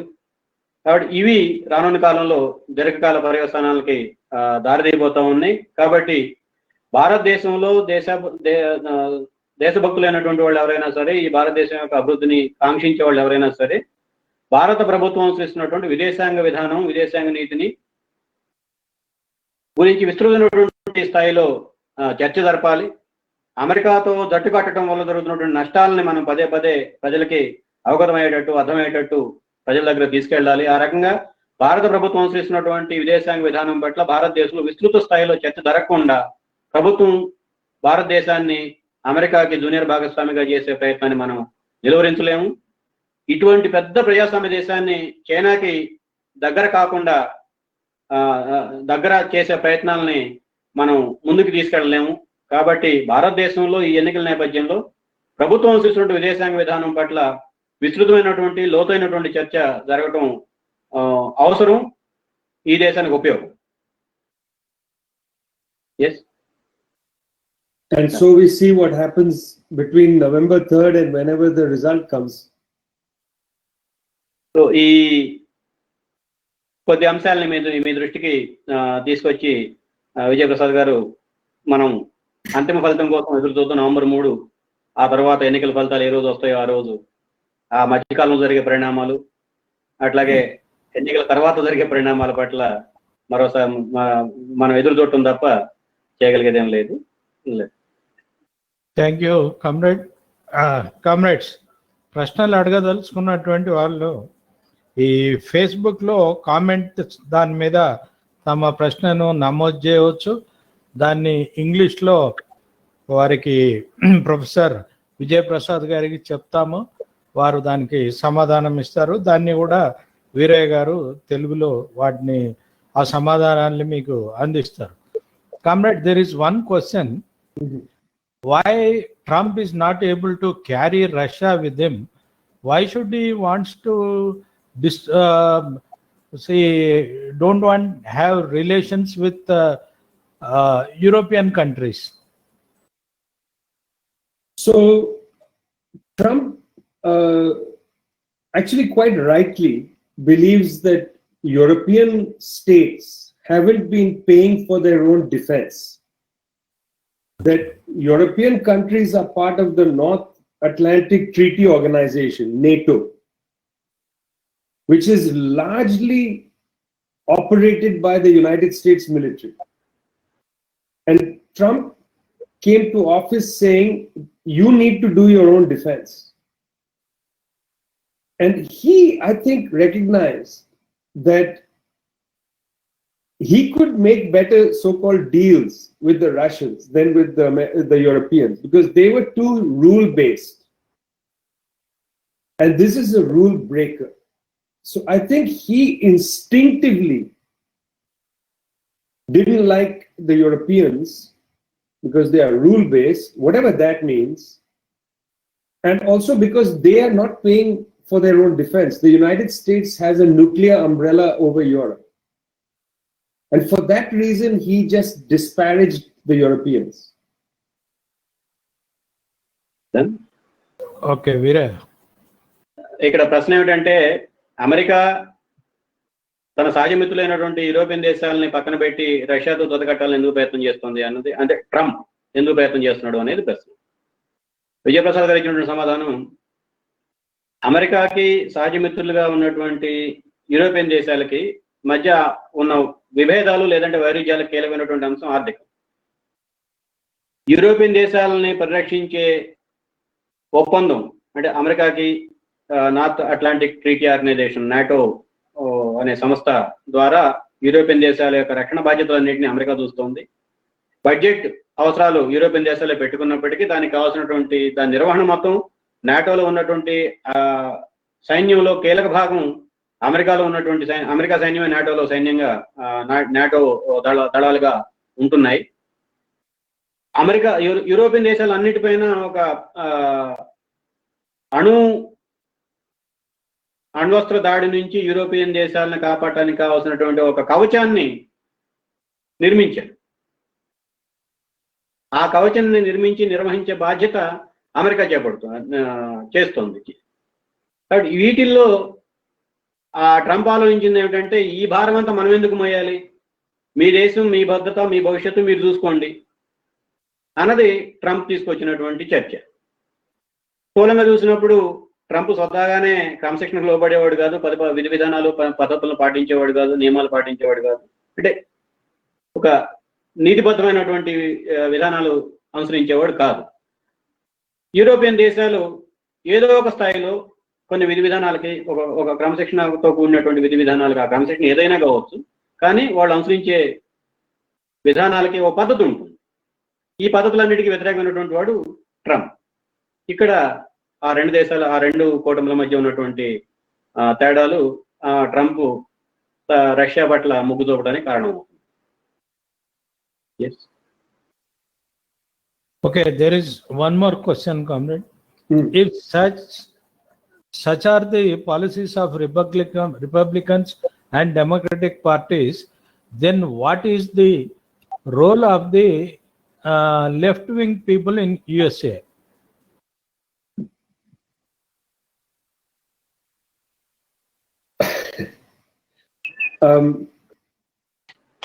During the Democratic primary, one of the candidates, Bernie Sanders, is an authentic socialist. He's an authentic socialist. We disagree with him on lots of issues, but he is a socialist. And he brought a lot of young people into politics. The ranks of the Democratic Socialists of America grew beyond belief. It's going to take decades for the socialist movement to regenerate in the United States. It's going to take time because the organizational capacity of socialism in the United States is not there right now. It was destroyed. Comrades, I just want to say one thing. The United States had a rich and powerful socialist and communist movement. In the 1930s, the Communist Party was very large, but it was destroyed systematically, arresting leaders, intimidating people, killing people, and so on. So it's going to take a long period to rebuild the left.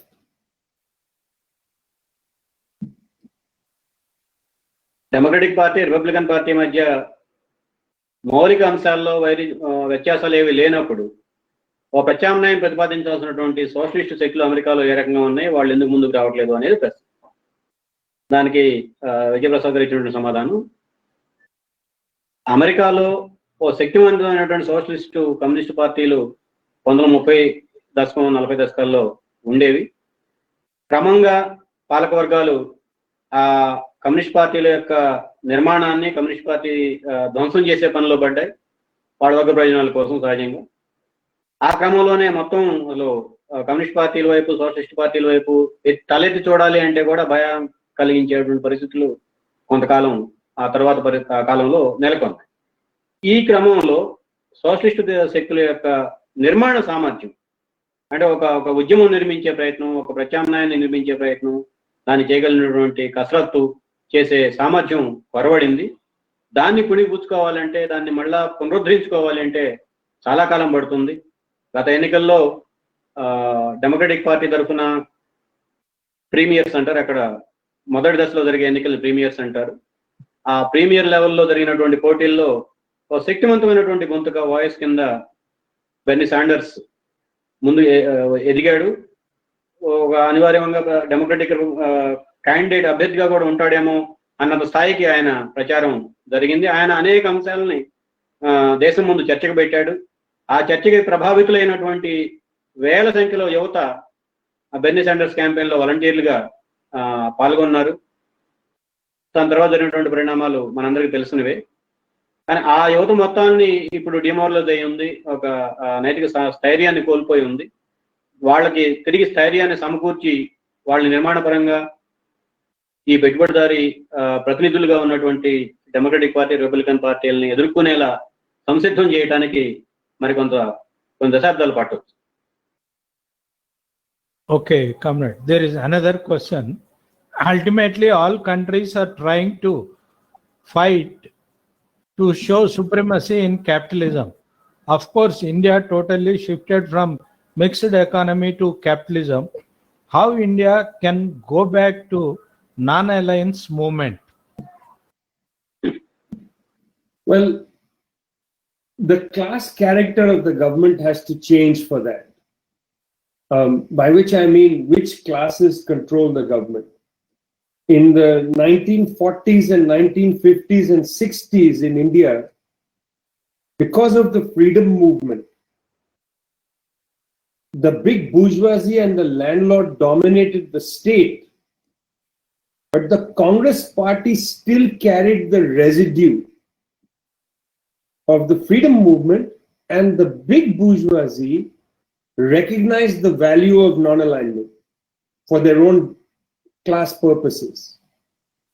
That was a bourgeois form of non-alignment. Only when the class character of the state alters can we found a socialist form of non-alignment. And that's necessary for the life and death of the people. But it's a big struggle. You have to change the class character of the state. That's a big struggle. Let's not minimize what this means. In the short term, the Indian bourgeoisie might decide, let's have a more balanced approach to get benefits from trade with China and so on. But that's not real non-alignment. పెట్టుబడిదారీ వ్యవస్థకి నేను నాయకుడిని అంటే నేను నాయకుడిని అని చెప్పి నిరూపించుకోవడం కోసం చాలా దేశాలు పోటీ పడుతున్నాయి, భారతదేశంతో సహా. అలీన దేశంగా ఉన్నటువంటి భారతదేశం ఇవాళ ప్రపంచీకరణ పెట్టుబడిదారీ వ్యూహంలో అంతర్భాగమైంది. ఈ దశ నుండి భారతదేశాన్ని అలీనోద్యమం వైపు మళ్లించడం ఎలాగా అన్నది ప్రశ్న. దానికి విజయప్రసాద్ గారు ఇచ్చినటువంటి సమాధానం, అలీనోద్యమం దిశగా వెళ్ళాలి అనే మనకు ఆకాంక్షించేటప్పుడు, మనం ఆలోచించేటప్పుడు, కోరుకునేటప్పుడు ఈ పాలకవర్గాల యొక్క స్వభావం ఏమిటి అనేది కూడా మనం గమనంలో ఉంచుకోవాలి.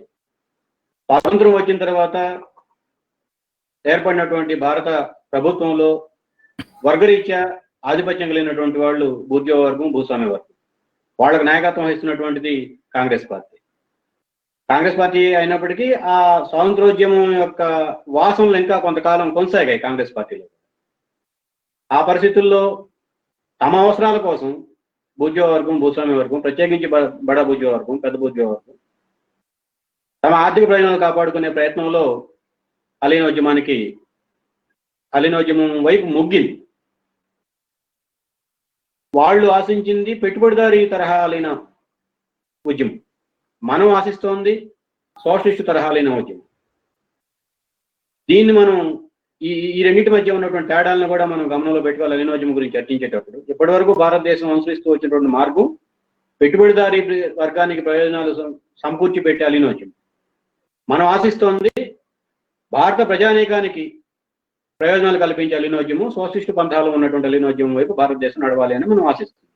ఇది జరగాలి అంటే భారతదేశంలో ఉన్నటువంటి పాలకవర్గం, దాని యొక్క పొందిక, దాని యొక్క స్వభావం రెండు మారాలి.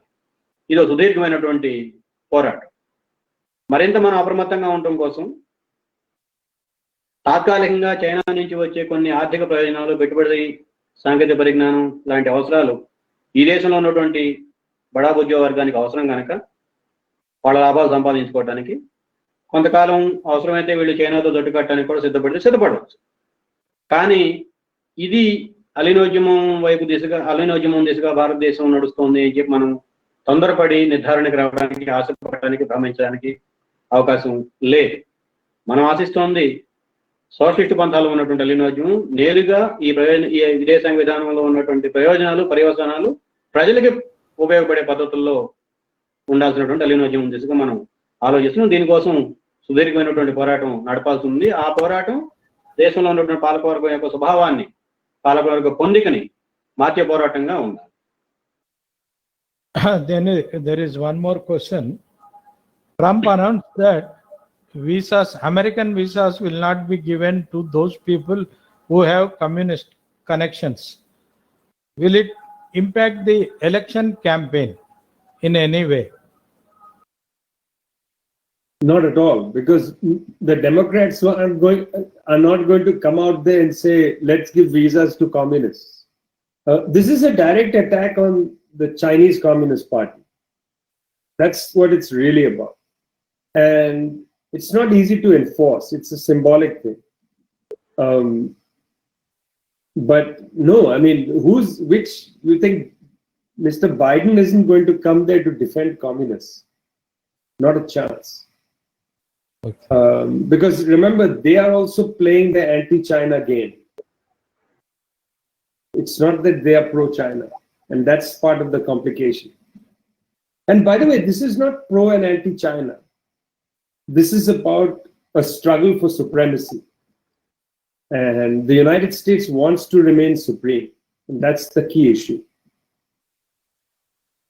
ప్రశ్న కమ్యూనిస్ట్ నేపథ్యం, కమ్యూనిస్ట్ సంబంధాలు ఉన్నటువంటి వాళ్ళకి అమెరికాలో ప్రవేశించడానికి వీసాలు ఇవ్వబోము అని చెప్పి ట్రంప్ ప్రత్యక్షంగా బాహాటంగా చెప్తా ఉన్నాడు.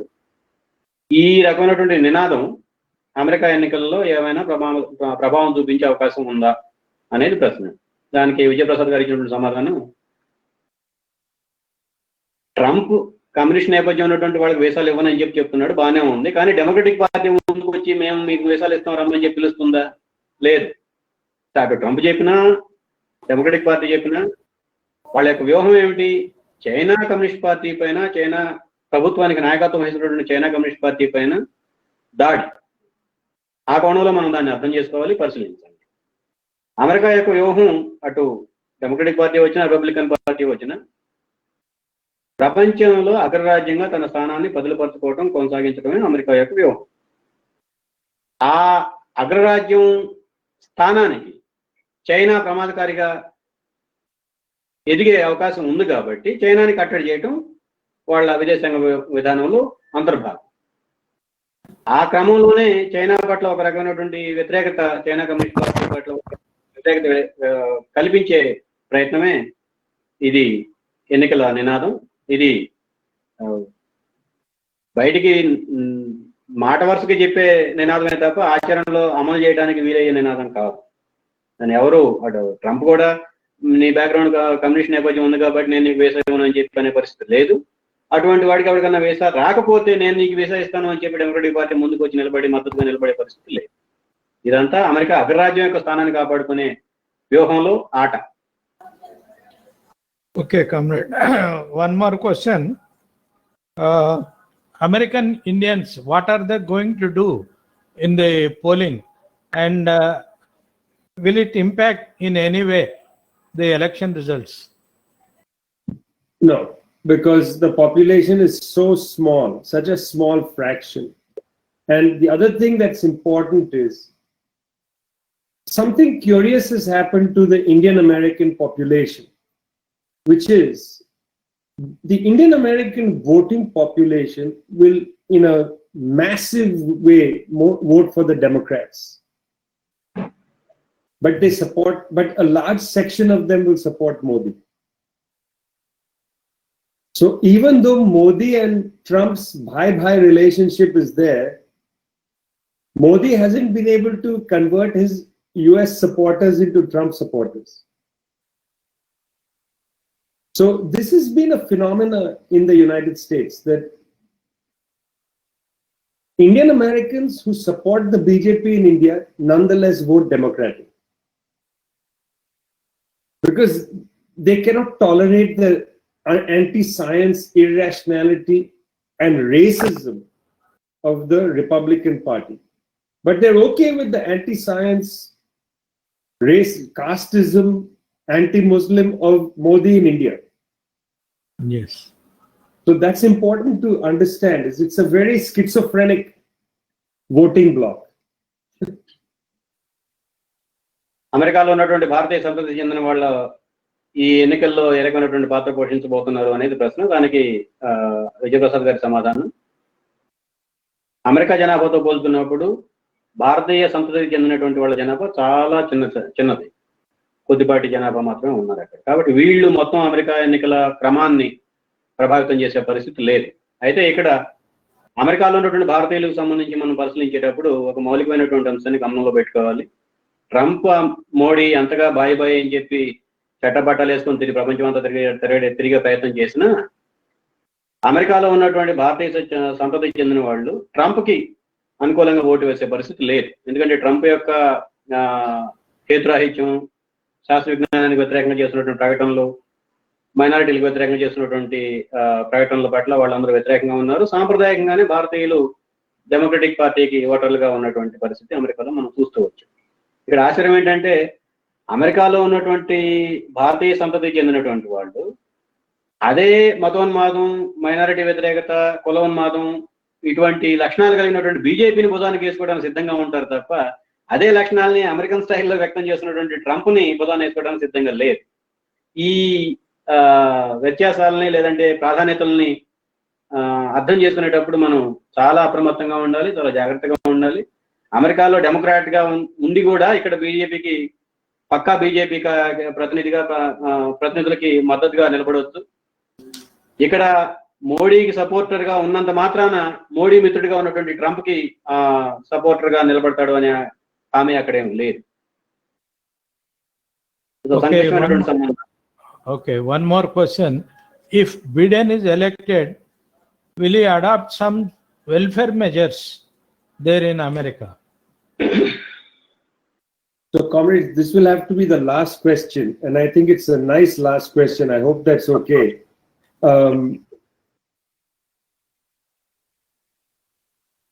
You see, interest rates are so low right now that government borrowing is not a problem.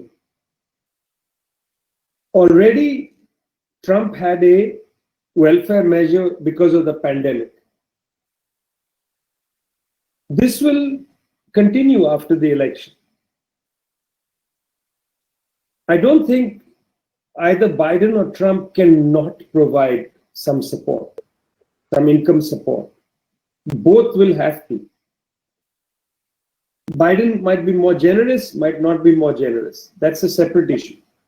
There will be some income support. They will both rebuild the infrastructure. But here's what they won't build. They won't build the public sector. They won't build the social infrastructure, public health care, public education, and so on. They are both committed to privatization. And privatization is what produced Trump. So they are not, nobody in the United States is currently going to the cause of the problem. When Biden says, vote for me, don't vote for Trump, he's talking about the symptom. When you're sick and you have fever, if you take a Crocin, the fever will go down. But that doesn't deal with the sickness you have, which the fever is fighting.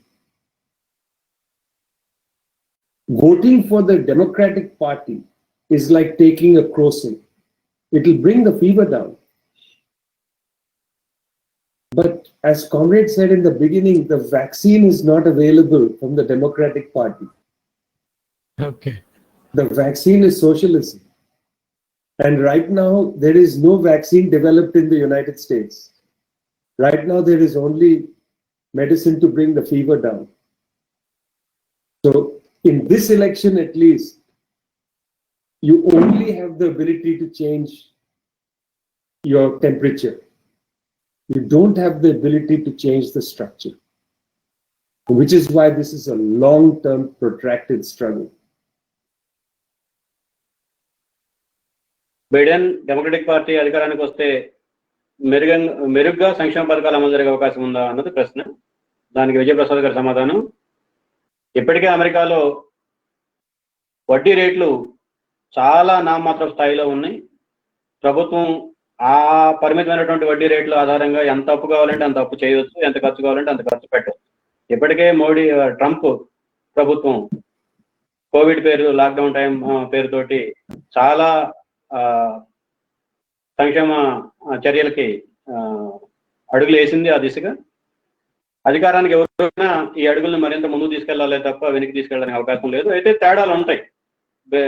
Biden అధికారానికి వస్తే ఇంకొంచెం ఉదారంగా ఉండొచ్చు, Trump అధికారానికి వస్తే ఆయన కొంత కఠినంగా ఉండొచ్చు. కానీ సంక్షేమ చర్యలు మాత్రం కొనసాగుతూనే ఉంటాయి. అయితే వాళ్ళు ఒక మౌలిక అంశాన్ని మనం గుర్తుపెట్టుకోవాలి. పెట్టుబడిదారీ వ్యవస్థ, ప్రైవేటీకరణ విషయంలో ఈ రెండు పార్టీల మధ్య వ్యతిరేవి లేవు. ఆ ప్రైవేటీకరణ యొక్క శిఖరాగ్ర ప్రస్థానమే ట్రంప్. ఆ పతాక స్థాయికి ప్రైవేటీకరణ, దాని పర్యవసానాలు సామాజిక, ఆర్థిక, రాజకీయ జీవితాల్లో శిఖరాగ్ర స్థాయికి చేరుకున్న తర్వాత అది ట్రంప్ రూపంలో వ్యక్తం అవుతుంది. ఆయన ఇవాళ అమెరికాకు అధ్యక్షుడిగా ఉన్నాడు. ఆ ప్రైవేటీకరణని డెమోక్రాట్లు వ్యతిరేకించే పరిస్థితి లేదు, రిపబ్లికన్లు వ్యతిరేకించే పరిస్థితి లేదు. ఖచ్చితంగా వాళ్ళు మౌలిక రంగాలని, మౌలిక వస్తువులను అభివృద్ధి చేస్తారు. అయితే ప్రైవేట్ రంగంలో అభివృద్ధి చేస్తారు, ప్రభుత్వ రంగంలో అభివృద్ధి చేయరు. విస్తృత ప్రయోజనానికి ఉపయోగపడే సామాజిక వనరుల్ని, సామాజిక మౌలిక రంగాన్ని, సామాజిక సేవలు అందించే మౌలిక రంగాలని, మౌలిక వస్తువుల్ని అభివృద్ధి చేసే విషయంలో వీళ్ళకి ఏ రకమైనటువంటి ఆసక్తి లేదు. కాబట్టి ఎవరు వచ్చినా మొదట్లో చెప్పుకున్నట్టుగా జ్వరానికి క్రోసిన్ టాబ్లెట్ ఇచ్చి కాస్త టెంపరేచర్ తగ్గించే ప్రయత్నమే తప్ప పూర్తిగా ఆ సూక్ష్మ క్రిమి ఏదైతే ఉందో దాన్ని గుర్తించి, దాన్ని వైరస్ ఏదైతే ఉందో దాన్ని గుర్తించి దానికి ముందు వేసే ప్రయత్నం అయితే ఎవరు చేయటం లేదు. అమెరికాలో వైరస్ వ్యతిరేకంగా ముందు కనిపెట్టే ప్రయత్నం మొదలే కాలేదు. వాళ్ళు ముందుకు వెళ్ళే ప్రసక్తి లేదు. కాబట్టి పైపు బిడెన్ చెప్తున్నాడు ట్రంప్కి ఓటేయొద్దు, నాకు ఓటేయమని చెప్పి. ట్రంప్ ఇచ్చే మాత్రం పనిచేయదు, నా మాత్రం వేసుకోండి జ్వరం తగ్గుద్దని చెప్పి చెప్తున్నాడే తప్ప ఆయన జ్వరానికి కారణమైనటువంటి వైరస్ ఎక్కడ ఉంది, దాన్ని శాస్త్రంగా భూస్థాపితం చేయడానికి కావాల్సిన కారణాలు ఏమిటి, మార్గాలు ఏమిటి అనేది ఆయన ప్రస్తావించట్లేదు. కాబట్టి ఇది ఒక తాత్కాలికమైనటువంటి ప్రత్యామ్నాయమే తప్ప శాశ్వత ప్రత్యామ్నాయం కాదు అమెరికా ప్రజలకు కూడా. అందుకనే ఇది దీర్ఘకాలికమైనటువంటి పోరాటం, ఒక ఎన్నికతో వచ్చేది కాదు, ఒక ఎన్నికతో ఆగేది కాదు. ఆ సుదీర్ఘమైనటువంటి పోరాటం శక్తివంతంగా జరిగినప్పుడే సామాజిక సేవలు విస్తృత ప్రజానీకానికి కావాల్సినంత స్థాయిలో అందుబాటులో తెచ్చే రాజకీయ శక్తులు ఆవిర్భవించాల్సి ఉంటుంది, శక్తివంతంగా ప్రతిఘటించాల్సి ఉంటుంది ఈ పెట్టుబడిదారీ పాలకవర్గాలు. Comrade, there is one last question. Okay. About this Kamala Harris contest. Will it help the Democrats? Look, the key problem for the Democrats is that they need to have a very large turnout of African Americans and other racial minorities. Very large turnout. That's what elected Obama. Hillary Clinton didn't get that turnout. Biden by himself may not have got that turnout. So they strategically brought an African American, Indian American woman onto the ticket to drum up excitement, to build a turnout. It's not clear if it's going to fully work. But certainly strategically, to win, the Democrats need a large African American turnout. Otherwise, they just can't win. So it's impossible to forecast. That's the strategy. Will it work? We can only know in the first week of November. Okay. Until then, we won't know. Kamala Harris అభ్యర్థిగా నిలబెట్టడం democratic పార్టీకి ఏమైనా కలిసి వస్తుందా అన్నది ప్రశ్న. దానికి సమాధానం విజయప్రసాద్ గారు ఇచ్చింది. ఒబామా ఎన్నికల్లో ఒబామా గెలవడానికి, ఆ టైంలో జరిగినటువంటి ఎన్నికల్లో ఒబామా గెలవడానికి కీలకమైనటువంటి కారణం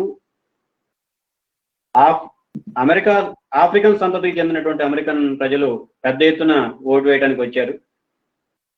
ఆ స్థాయిలో ఈ జాతిపరంగా అల్పసంఖ్యాకులుగా ఉన్నటువంటి వాళ్ళు భారతీయులు కానీ, ఆఫ్రికన్లు కానీ, ఆఫ్రికా వారసత్వం కలిగినటువంటి వాళ్ళు కానీ, ఇతర అల్పసంఖ్యాక ప్రజానీకాన్ని పోలింగ్ బూత్ దాకా తీసుకొచ్చే అంత శక్తి సామర్థ్యాలు డెమోక్రటిక్ పార్టీకి లేవు, జో బిడెన్ కూడా లేవు. ఆ గ్యాప్ ను పూడ్చుకోవడం కోసం వాళ్ళు ఆ స్థాయిలో ఓటేయడానికి సిద్ధమయ్యి ఓటు వేస్తేనే అంతో ఎంతో మెజారిటీ సాధించే అవకాశం డెమోక్రటిక్ పార్టీకి ఉంటుంది. కాబట్టి వాళ్ళని ఆకర్షించే క్రమంలో కమలా హారిస్ ని, ఆఫ్రికన్ ఇండియన్ అమెరికా వారసత్వానికి సంబంధించినటువంటి అభ్యర్థిని రంగంలో తీసుకొచ్చారు తప్ప వ్యూహాత్మకంగా ఓ ఎన్నికల ఎత్తుగడ, ఆ ఎత్తుగడ ఫలితాన్ని ఇవ్వచ్చు, ఫలితాన్ని ఇవ్వకపోవచ్చు. మనం గమనించాల్సింది డెమోక్రటిక్ పార్టీ గెలవాలి అంటే దానికి పునాదిగా ఉన్నటువంటి, సామాజిక పునాదిగా ఉన్నటువంటి ఆఫ్రికా అమెరికా సంతతికి చెందినటువంటి ప్రజానీకం, ఓటర్లు పెద్ద ఎత్తున ఓటు వేయాలి. ఒబామా టైంలో అదే జరిగింది. మరలా ఆ స్థాయిలో వీళ్ళని జనాన్ని సమీకరించగలిగితే బిడెన్ గెలిచే అవకాశం ఉంటుంది. అంతిమ ఫలితం నవంబర్ 1st వీక్ లో మనకి తెలుసు. Okay, thank you. There are no more questions but many comments thanking you for your enlightened speech and information, and they also thanked Sundaraya Vijnana Kendram for holding this webinar. Thank you very much, comrade. Thank you, comrade Viraya also. Thank you. Thank you, comrade Viraya. Thanks and a lot. thank you. Thanks to all the viewers. Thank you. Bye, comrades. Thanks. Bye. Bye. We'll wait for your review.